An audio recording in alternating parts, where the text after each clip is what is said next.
There are few in life that possess the bravery and strength to go against the world when they know everything happening around them is wrong. Most of us go with the flow and look to leaders and others to guide us. But in 1940, when the Nazis began to occupy the Netherlands, a young redheaded student enrolled in law school at the University of Amsterdam became one of those rare courageous people.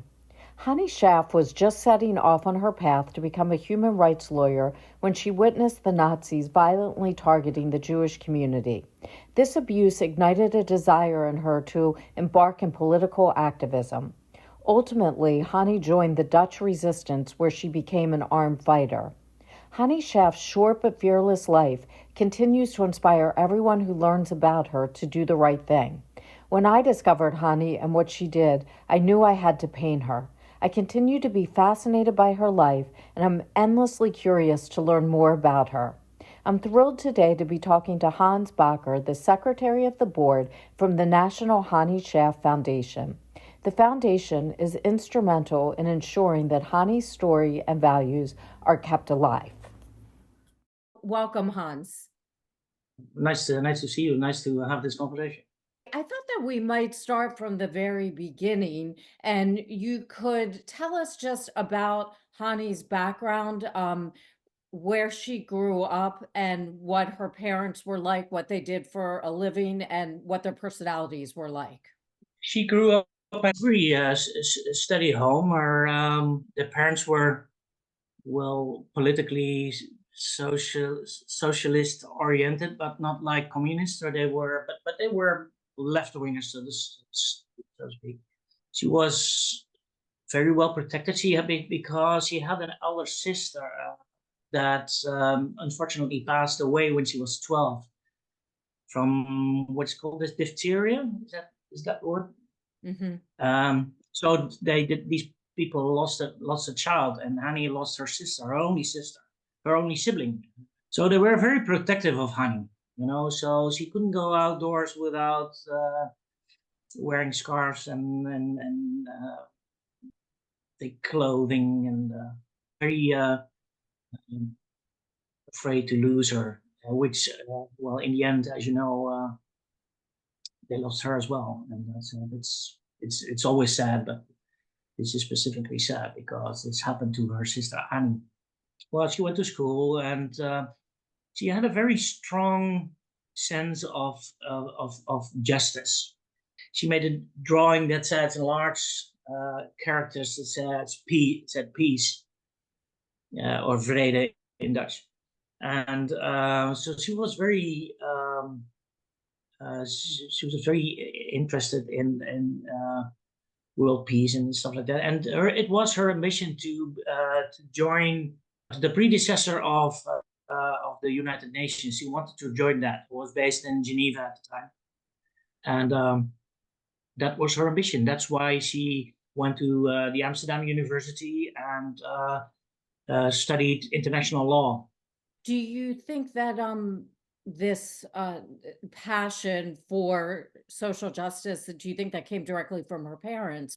Well, a little. I think to a certain extent, it was.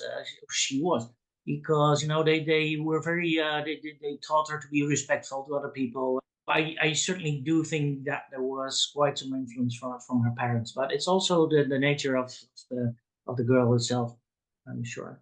I think I had read somewhere that she had a good friend. I'm not sure if it was in college or before college that was Jewish. And do you think some of that played a role in her passion for what was happening in the world as well? That's absolutely the case. That's what or made her join the resistance. There were two girls actually, Sonia Frank and Philine Polak.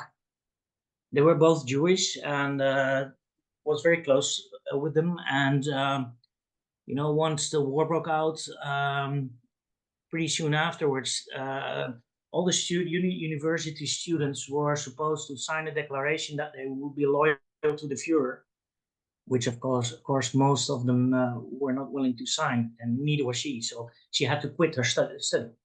And but she remained friends with the girls, and actually made sure that that they could go undercover. So eventually she arranged hiding places for them, places to hide. Once they started actually, when the Nazis actually started persecuting Jews and hunting Jews. And one of her, I don't know many quotes of Honey, but one of them is that once the Jews were prohibited to walk in the park. One of her expressions was, if they can't walk in the park, neither will I. Mm-hmm. So she was very much involved, engaged in that conflict, and it would definitely, I would say, the main reason for her to join the resistance was the fact that they were doing this to the Jewish people, and more specifically her two friends, Sonia and Feline.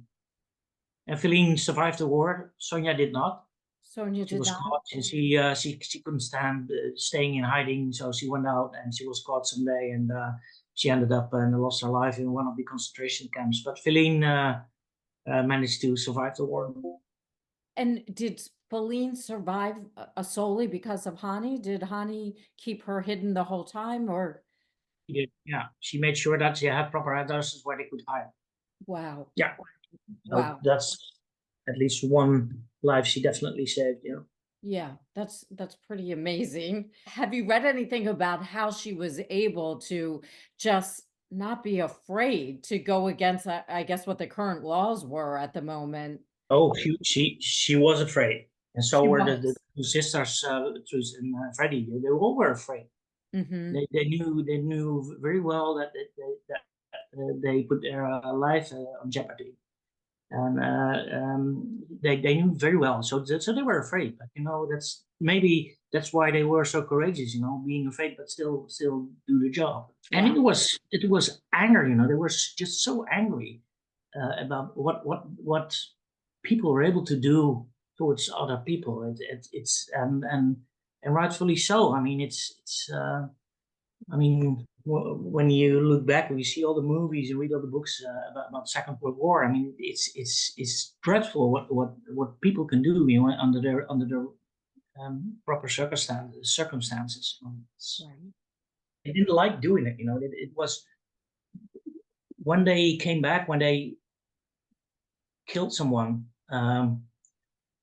They always ended up crying all night because of it, because they didn't want to do it, but they had to, just to save other people's lives, because it was not like and that's one misconception I hope I can um, delete, is that they didn't just kill any regular Germans.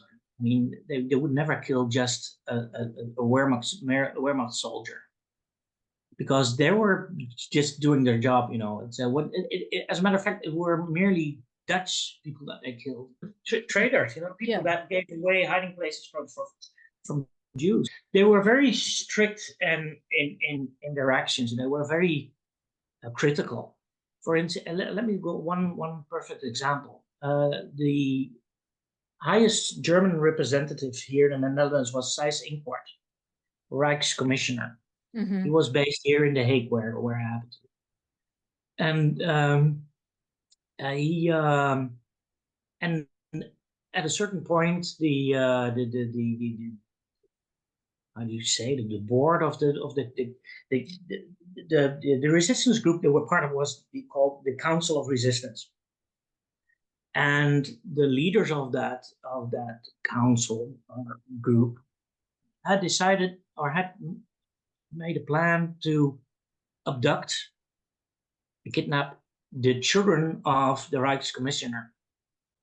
And he said, since you're ladies, you're the ones who should do that. And they refused. All three of them refused. And no, we won't do that. The children are innocent. It's their dad that we want. And we're definitely not going to abduct the children, because they cannot help. They cannot help it.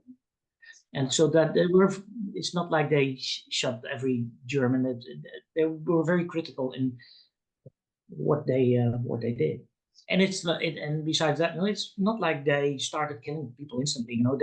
They go into it gradually. They started by stealing identification cards or Mm-hmm. so she would sneak into locker rooms of the local pool or gymnastics building, and they stole. They went through pockets and they stole IDs Mm-hmm. uh, that were forged afterwards and used for protect to give out to people that were actually Jewish but didn't have the proper ID, because when you were Jewish and you had an ID and it said a big character J on it. So if you would be caught at a checkpoint and they would look at your ID, they would see that you were Jewish because of that. That's how they started. And later on, they joined what they called the armed resistance, which was exceptional because there were many women in the resistance, but not many in the armed resistance. And Honey and the two sisters were one of the few that actually went into the armed resistance. So that was a big deal for a female at the time to actually be handling a gun and being a part of that. Yes, and I don't want to infuse the influence that the non-armed resistance fighters did, because they did very good work. That was absolutely priceless. It was all important. Well, you had mentioned the two other women, not the Jewish women, but the two women that she was Who's in Freddie? resistance. Yeah, yeah. So can you tell me a little bit about those two young women? Yeah, they were just as important as Honey, actually, when it comes to resistance work. They were part of the resistance before Honey joined them. But as all three of them were girls, they occasionally, eventually, they became good friends and remained ever since until Honey lost her life. And these ladies survived the war, and one of them passed away in 2015, and the other one in 2018. So I've seen them both alive when I wasn't in the board yet. But the chairman, our former chairman, who passed away, and meanwhile he invited me, and so I've seen this. And one of them, the eldest, Truus, was a very strong woman. She actually founded our foundation. She was the one who did it. Oh, she founded the whole movement, you Yeah, mean? but Wow. they were not they were less well known, because they survived the war, and then apparently you need to die to become famous, and Okay. so Honey, well, she became the icon, and Truus, the eldest one, turned out to become a very good artist. Hmm. She made like statues and stuff like that, and she actually made the statue of Honey that we during our annual commemoration. Afterwards, we have silent walk to park, and then we lay flowers, and we do that at the statue that was uh, created by Truus. They both stayed involved with the story the rest of their lives. They did. And the artwork that she made, is a lot of it public in the Netherlands and people can come to see it, or where could someone go to see Well, it? there are a few that you can visit that were bought by municipalities or something, but not. I think that I'm not sure about this, but I think there is a large number of creations that are still in some attic with the family, Oh, which is a well, waste because I think I've seen a couple of her works, and I think it's wonderful what she made. It's really really nice, really beautiful. really? And is it a lot of her work about peace or about tolerance, or what is it about? Yeah, well, a lot of it has to do with that. For instance, the statue of Honey um, is what you see is this girl with two objects, and she's pushing it away. And the name of the statue is called Woman in Resistance. but it's dedicated to honey, and it was revealed by the Queen at the time in 1980. I will also gladly send you a copy of the book that she wrote. I would love Uh, that. Yeah. Truce, Truce wrote a book, and it's called "Not Now, Not Then, Not Then, Not Now, Not Ever," in which she describes what happened during the war and what everything, how she met Honey and all this. And we have an edition in English, which I often sell to Americans. By the way, most of the books that I send, and I'm the one who takes care of them, are sold to the US.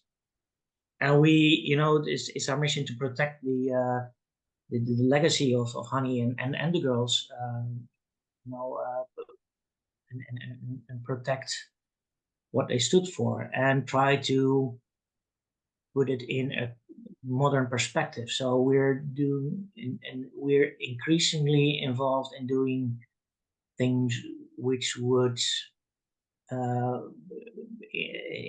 interest the youth, young people. Just a couple of years ago, we made a documentary that was partly animated, partly played by an actress, and it's 30 minutes, and it's called How Honey Are You?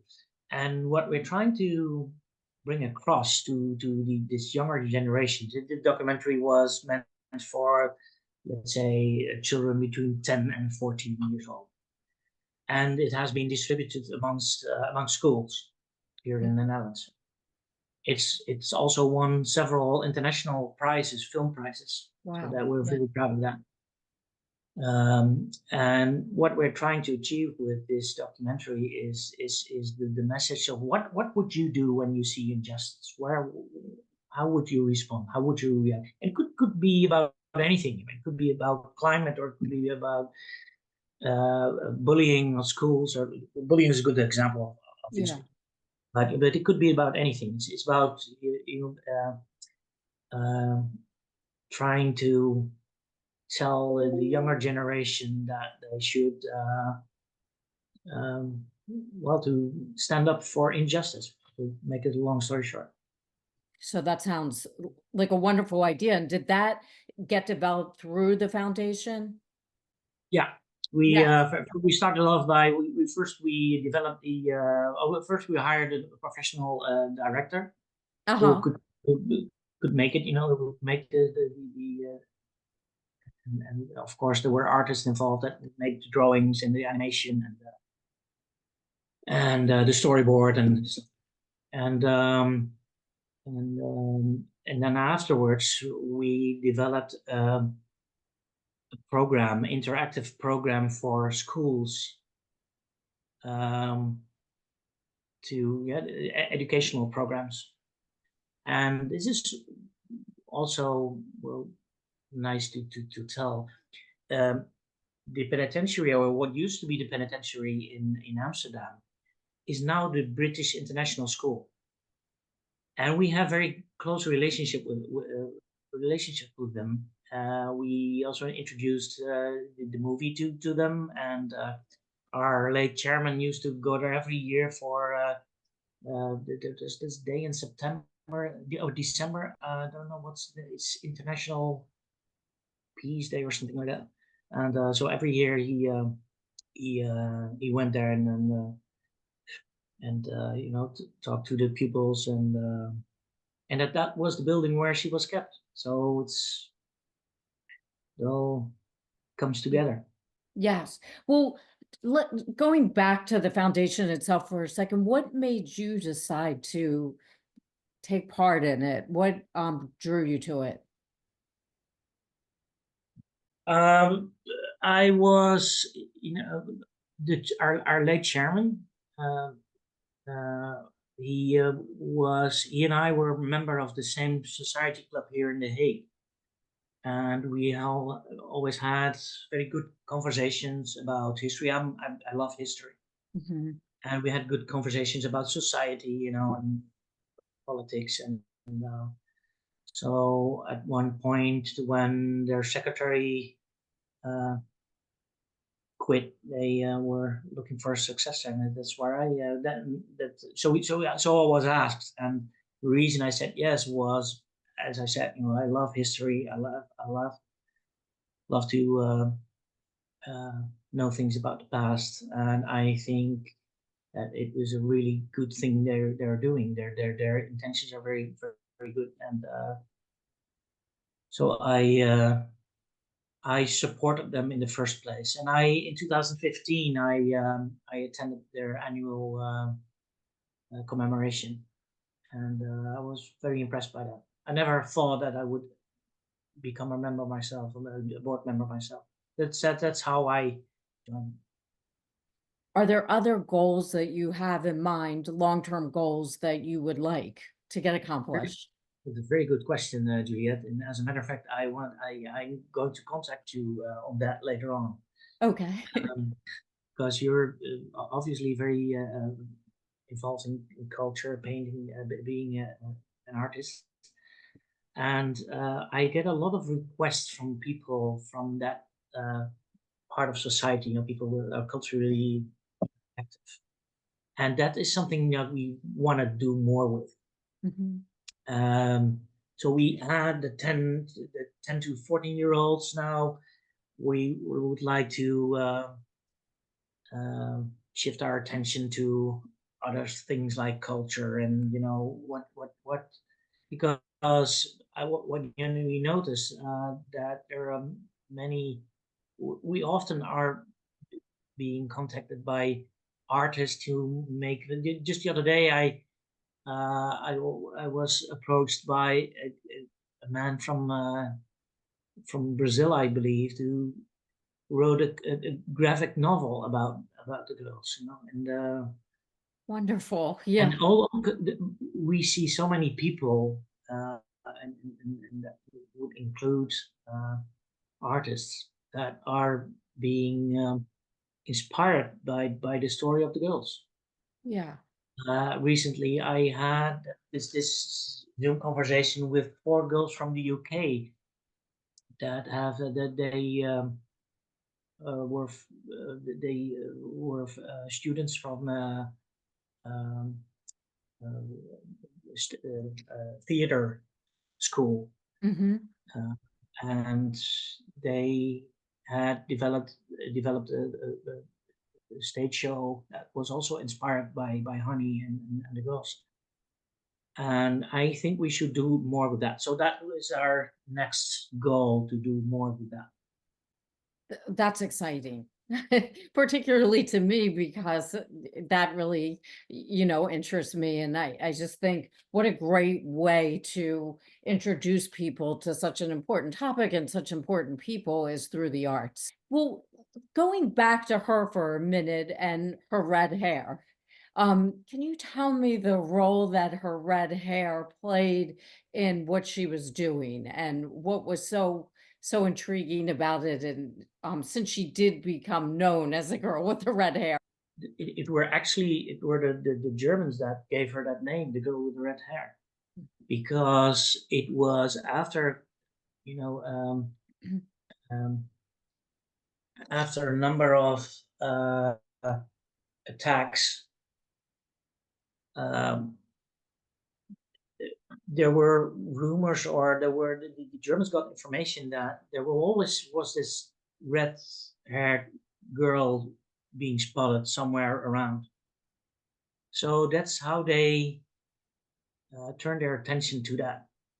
So they knew that there was this red-headed girl that was spotted more than once when someone got shot, or and so this they were aware that there should be someone with red hair that was involved. And later on, she actually had to dye her hair black and put on glasses in order not to be recognized, because she found out that the Germans might be looking out for someone with red hair. So once she found that out, she dyed her hair. And so when she was caught eventually, the Germans didn't know who they were dealing with. they just found illegal newspapers in their bags. And later on, when they start looking more thoroughly, they found a pistol. And then they thought, well, this is hot stuff that we have here. And then someone figured out that this might be the girl with the red hair, so they had to rinse her hair. They started rinsing her hair, and then it's all the paint came off, of course, and then then she knew that they knew that they had caught her. And can you also delve into how she actually got caught? It was March 21st, Mm-hmm. and she was just caught during a routine control, a routine checkpoint. Wow. So they had this wall somewhere, and you had to go through. They had a small gate that you had to go through with your bike, and they would check on you. And I don't know how you call it in English, bike bags. You Right. had bags Sure. you put on the back, and well, of course, they started looking at that, and then they found a number of illegal newspapers that she was distributing or about to distribute, and that's how she got caught. Okay. So, So first she was just they didn't know who they were dealing with at first, and okay. so she was detained, and then it was the gun that made the difference. Once they found the gun, they knew that this wasn't just a regular um, um, this paper distributor. And then was she ultimately executed by the Germans? Yeah, well, by Dutchman actually. By Dutch. Um, Yeah, she was March 20th. It took a month, well, not almost a month before they could kill her. First, the day she got arrested, she was detained in at what I said, next to the penitentiary. Mm-hmm. Yeah, the next day she was moved to Amsterdam, where she stayed, and of course, the thorough as the Nazis were, she was interrogated, and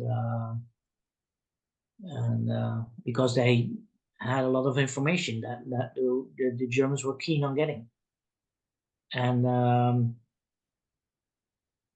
and she had to lie a lot, in order to protect her friends. And Truus, the eldest of the two sisters, dressed up as a nurse and tried to get her out, but she was already gone. Once she found out that she was there, she was in Amsterdam. They traveled to Amsterdam by bike. Everything was done by bike at the time, and she well, she managed to get in somehow and talk to one of the Nazi nurses that was working there, German Nazi nurse, and they went through her list and said, "No, she's already gone," and that was they were too late. They caught her too late. Gosh, that's a shame. I'd never, ever heard that. That's really interesting. She was put in a truck, and the truck went to Haarlem. They stopped at the police station where a German soldier joined them with a shovel. I mean that must have rang a bell. And by then she knew she was in big trouble because she had seen one of the people that came along with them was the Dutchman Martin Kuiper, and he was well known for his dedication to the Nazis. And he was a member of the Sicherheidsdienst, the Secret Service, Mm-hmm. and who were and the Sicherheidsdienst was the organization of the Nazi how do you say organization that was involved in hunting Jews and hunting resistance fighters. Mm-hmm. And by the when they picked her up from the penitentiary in Amsterdam, she saw that man and she started screaming like hell because she knew they were going to kill her. Yeah. Um, and then they went to Haarlem, picked up the soldier, and then they went to the dunes close to where she's buried right now, Mm-hmm. and where she's buried, and she was shot, and well, only just a few weeks before the liberation. Oh, before the war ended? War ended at May the 5th, and she was killed April 17th. So it was less than 3 weeks before the liberation. And and it was at a point that there were already deals between the Germans and the Allies who were marching up, and there were already deals that they wouldn't kill resistance fighters anymore, let alone female resistance fighters, because there was this we'd say rule amongst the Germans that they wouldn't kill female resistance fighters in the first place, and they were sent to camps, and eventually they would die there, but they wouldn't execute them like they did with Honey. But Hmm. she had such a reputation with the Germans; they were so keen on getting her on her that they made an exception for her and killed her nonetheless. When the Germans invaded the Netherlands, was there much resistance? You know, Yeah. let's be honest about this. They walked over us in 5 days, and Five we days? 5 days, yeah. And one of the reasons was that we were very poorly armed, because in those days there was a very political movement that no money should be spent on war and on weapons. And a lot of people, especially from socialist uh, origin, they had this broken rifle, a sign of a broken rifle on their coats, as a sign of that you were in favor of peace and you didn't want war. And it's like you had a peace sign in the 60s. They Yeah. had a broken rifle in the late 30s, and so not much money was spent on arming our forces. So they were very poorly armed. There were places that resistance from the army was very fierce. The Mhm. Marines in Rotterdam fought very hard, and the army in the Grebbeberg in the east, Mhm. east part of the country, fought very hard. And there was one place in the north somewhere at the what we call the Afsluitdijk, the Kornwerder Zand. There was a spot where they had where the army had a base that was strategically very well positioned, and they had a very and it was very difficult for Germans to get close, and if they did, they could shoot them very easily. So it was very difficult for the Germans to get hold of those spots. But eventually they start. It was the fact that they started bombing Rotterdam that made the army surrender. Was the ideology of the Nazis, was it embraced by a good many people easily, or do you think it was just a fringe group of people that embraced it? No, there was this political party, the National Mhm. Socialist Movement, if I translate in English, and they were on the German side. They had the same ideology. At first, it was not so much their policy when it came to Jews, but that later on they followed that as well. But Mhm. first, it was just fascism that they embraced. And after the war, all the members of that party, everyone who was a part of that, who was a member of that party, they had a very rough time afterwards. They did. Because once the country was liberated, of course, people become their own judge, and they did terrible things to. And some of these people were harmless, they may have been a member of the party, but some of them were harmless, uh, uh, wouldn't cooperate with the Germans or tell them where Jews were hiding or something. But some of them did, of course. Right, So sure. it was not like that. All of them were bad. Most Yeah. of them were. I mean, when you follow, if you decide to follow an ideology like that, I think you're on the wrong side. in the first place. How do you think, as a person coming from an organization that you're a part of, that we can, as a world, kind of keep something like that at bay from happening again? I think the first and main thing that we focus on is awareness. Uh, you know, having lived in peace for almost 80 years now, people tend to forget how extremely important it is uh, to live in a democracy with the rule of law. Hmm. And and people tend to forget the value of that. You won't you won't know what you're missing until it's gone. Yeah. And this is something that's a development I see I've seen for the last decade is that people tend to forget how extremely important it is to be able to turn to an independent judge, an independent court, which we have, we both have, and with all these emotions and that are going on, people tend to turn to a strong leader. Yeah. Uh, look at what's happening in Russia. This Putin guy, that's not democracy. They don't have an independent court. It's just that the people just